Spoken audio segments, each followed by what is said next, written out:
The human mind is as essential to the human existence just as we have the central processing unit becoming very essential in a computer system.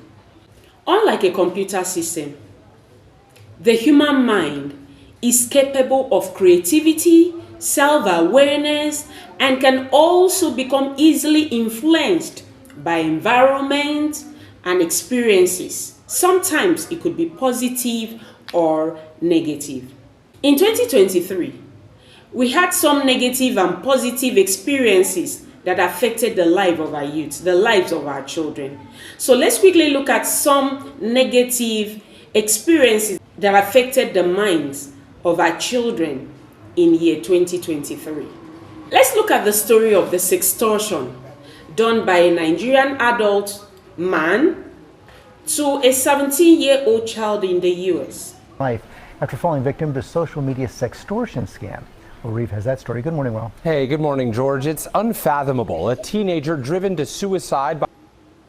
And then the story of the liposuction and the transgender of a social media influencer. What about the popular artist Mohbad? All of this was caused by what these young people allowed into their minds.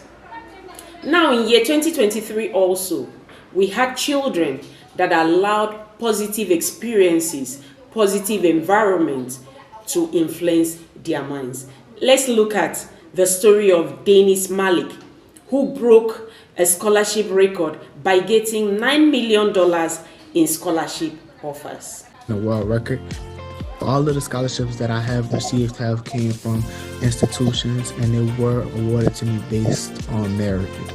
And then let's look at the story of the American Lydia Owen as the best graduating student in Woodmont High School, who shared her faith in Jesus Christ during her valedictory speech. When everything else in my life felt uncertain, the only person that I could depend on to stay the same was Jesus. Also last year, we had a Nigerian graduate Igbo girl who was the best graduating student in a Chinese university, and she also gave her valedictory speech in Chinese.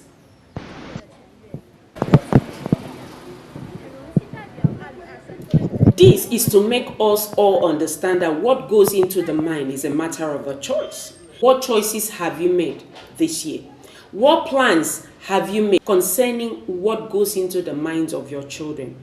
Which environments are they going to be? What control measures have you put in place to control their environment, their experiences, the music they listen to, what they do on the internet, their social circle? What about peers, the peer pressure? What is your plan for what they will internalize all through this year? Because what goes into them is what will come out of them. You may not be able to control many things in the life of young ones, especially the teenagers.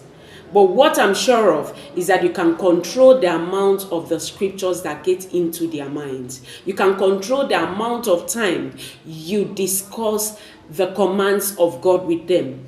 For the Bible says in Proverbs 4:23, is guard your heart above all else with all diligence, because out of it determines the course of your life. I encourage you to become a proactive parent this year. Give them something positive to think about. For the Bible says, as a man thinketh in his heart, so is he. And one major way to preserve your child's mind this year is through spiritual intelligence. This is the theme of the month of January in the Pro Parenting Academy. And we are doing this by following the instructions in Deuteronomy chapter 11, verses 18 to 21. And I will read. It says, fix these words of mine in your hearts and minds. Tie them as symbols on your hands and bind them on your foreheads. Teach them to your children. Talk about them when you sit at home with them, when you walk along the road, when you lie down, and when you get up. Write them on the door frames of your house and on the gates, so that your days and the days of your children may be many in the land that the Lord swore for you and your children. You are given a task if you must preserve the minds of your children this year. Whatever you want out of the minds of your children is what you are going to put in all through this year. So, parenting is a task, is a privilege given to us by God. And we are doing this together in our WhatsApp community. To join the WhatsApp community, to journey along with us on this Spiritual Intelligence Month, click on the link you see in the comment section and join us. See you in the community.